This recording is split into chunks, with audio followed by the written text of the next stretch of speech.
Hello guys, it's me Saurabh Manna. Welcome back to my channel. अभी कुछ देर पहले मैंने एक वीडियो डाला था regarding Tata Steel recruitment post JE post के लिए। ठीक है, इसके रिगार्डिंग मैंने एक वीडियो अपने चैनल में डाला है जिसमें मैंने सारा चीज़ मेंशन कर दिया था कि कौन कौन अप्लाई कर सकता है ना। एलिजिबिलिटी क्राइटेरिया क्या क्या है, एग्ज़ाम्स वगैरह होगा कि नहीं, सिलेक्शन प्रोसेस क्या है, सारा चीज़ मैंने बता दिया था। अगर आपने वो वीडियो नहीं देखा तो आप आई सेक्शन में देख लीजिएगा, आपको दिख जाएगा। वो वीडियो को पहले आप देख लीजिएगा।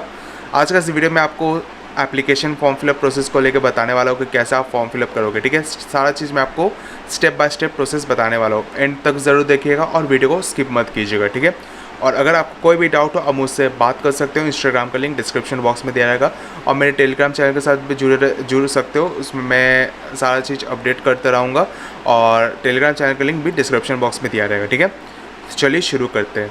सबसे पहले मैं आपको एप्लीकेशन फॉर्म का ये दिखा देता हूँ कि क्या क्या चीज़ भरना होगा। ठीक है, ये एप्लीकेशन का लिंक इस वीडियो को डिस्क्रिप्शन बॉक्स में मिल जाएगा। लिंक को ओपन करोगे तो कुछ ऐसा इंटरफेस आपको दिखने को मिलेगा। ठीक है, जहाँ पे आपसे पूछा जाएगा have you appeared for any interview conducted by Tata steel. आपने कोई भी टाटा स्टील में कोई भी इंटरव्यू को आपने कंडक्ट किया है कि नहीं लास्ट 6 महीना में। अगर आपने येस अगर किया है तो कीजिएगा येस, नहीं तो नो कर दीजिएगा। ठीक है, उसके बाद आपसे पूछा जाएगा नोटिस पीरियड, मतलब आप जहाँ पे आपने काम किया है ना, तो उसमें नोटिस पीरियड मांगा जाएगा। तो नोटिस पीरियड में मतलब मान लीजिए अगर आपने कहीं जॉब किया है, जॉब करने के बाद अगर आप छोड़ देते हो है ना, तो उस टाइम आपसे नोटिस पीरियड बोला जाता है कि आप इस नोटिस पीरियड आपको सर्व करना होगा। ठीक है, तो आपने कितना नोटिस पीरियड सर्व किया है तो आपको इसमें मेंशन करना होगा, वो इंपॉर्टेंट है।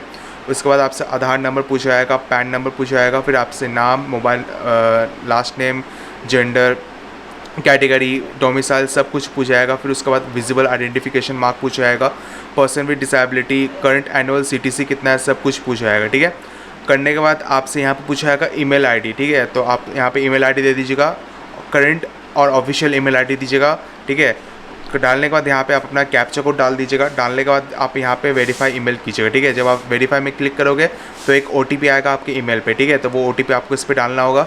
सेम आपको मोबाइल नंबर वाला में भी करना होगा। अपना कैप्चा कोड डाल के जब वेरीफाई करोगे तो उस टाइम आपको ओटीपी आएगा आपके मोबाइल में, तो वो आपको डालना होगा। ठीक है, उसके बाद आपको एड्रेस वगैरह आपको डालना होगा। ओके, एड्रेस डालने के बाद कम्युनिकेशन और परमानेंट एड्रेस, अगर आपका एक ही जगह आपका लोकेशन है घर का एड्रेस तो आप दोनों में सेम डाल दीजिएगा, और अलग अलग है तो अलग अलग डाल दीजिएगा। ठीक है, उसके बाद आपसे पूछा जाता है एकेडमिक क्वालिफिकेशन, जिसमें आपसे मैट्रिक का पूछा जाएगा। मैट्रिक कहाँ से आपने स्कूल मैंने अपने कहाँ से मैट्रिक किया है, किस बोर्ड से आपने किया है, ईयर ऑफ पासिंग, फिर आपसे परसेंटेज पूछा जाएगा। अगर जो लोग सीबीएसई वाले स्टूडेंट है उन लोगों का तो सीजीपीए में होगा, तो वो लोग परसेंटेज में कन्वर्ट कर लीजिएगा। ठीक है, और यहाँ पे इंटरमीडिएट का बोला गया, तो इंटरमीडिएट का कोई इंपॉर्टेंट नहीं है। इंटरमीडिएट में अगर आपने 12th किया तो दीजिएगा, नहीं तो कोई ज़रूरत नहीं है। ओके, इसके बाद आपसे पूछा जाएगा हाईएस्ट क्वालिफिकेशन, जो कि यहाँ पे आप ऑप्शन डाल सकते हो। तो यहाँ पे हाईएस्ट क्वालिफिकेशन और डिप्लोमा इंजीनियरिंग डालिएगा, क्योंकि इस नोटिफिकेशन में सिर्फ डिप्लोमा इंजीनियर वालों के लिए बोला गया, तो डिप्लोमा इन इंजीनियरिंग ही डालिएगा। ठीक है, डालने के बाद मोड ऑफ एजुकेशन में आपको सिर्फ फुल टाइम ही सेलेक्ट करना है। ठीक है, ना करिस्पॉन्डेंस, ना डिस्टेंस, ना पार्ट टाइम सेलेक्ट कीजिएगा, क्योंकि सिर्फ फुल टाइम वालों को ही लिया जाएगा। तो आप फुल टाइम में क्लिक कीजिएगा।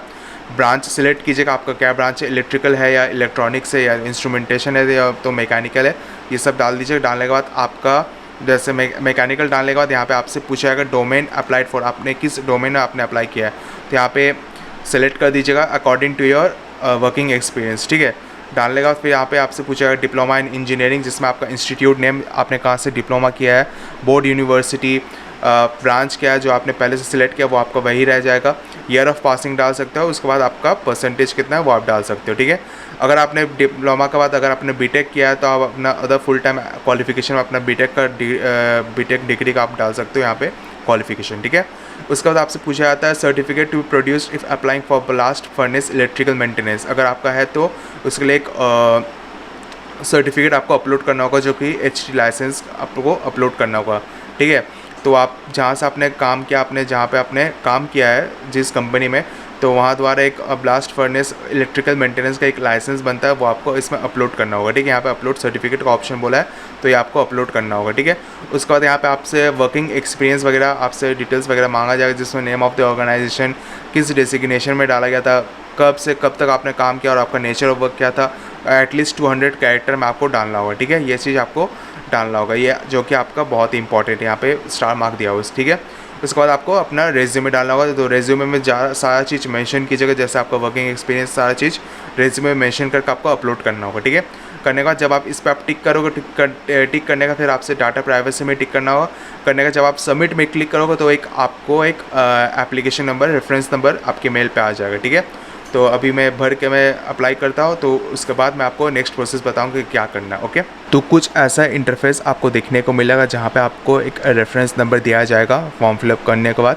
तो जो रेफरेंस नंबर आपके पास जो दिखेगा, वो रेफरेंस नंबर को एक जगह नोट कर लीजिए, क्योंकि ये रेफरेंस नंबर बहुत ही ज़्यादा इंपॉर्टेंट, ठीक है। और आपके पास ये रेफरेंस नंबर आपके रजिस्टर्ड ईमेल में भी आ जाएगा, ठीक है।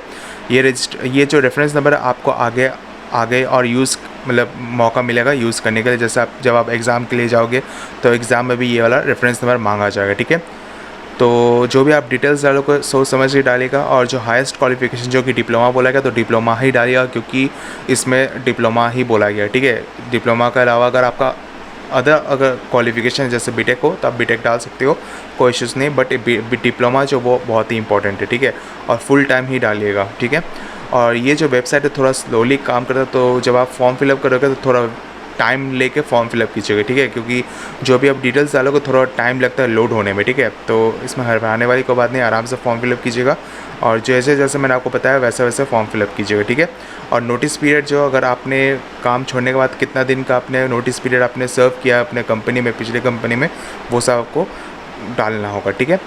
तो उम्मीद करता हूँ आपका सारा डाउट क्लियर हो चुका। तो वीडियो को यहीं पे एंड करते हैं। वीडियो अच्छे लगे वीडियो को जरूर लाइक कीजिएगा, ज़्यादा से ज़्यादा शेयर कीजिएगा एंड सब्सक्राइब करना ना भूलिएगा। Thank you.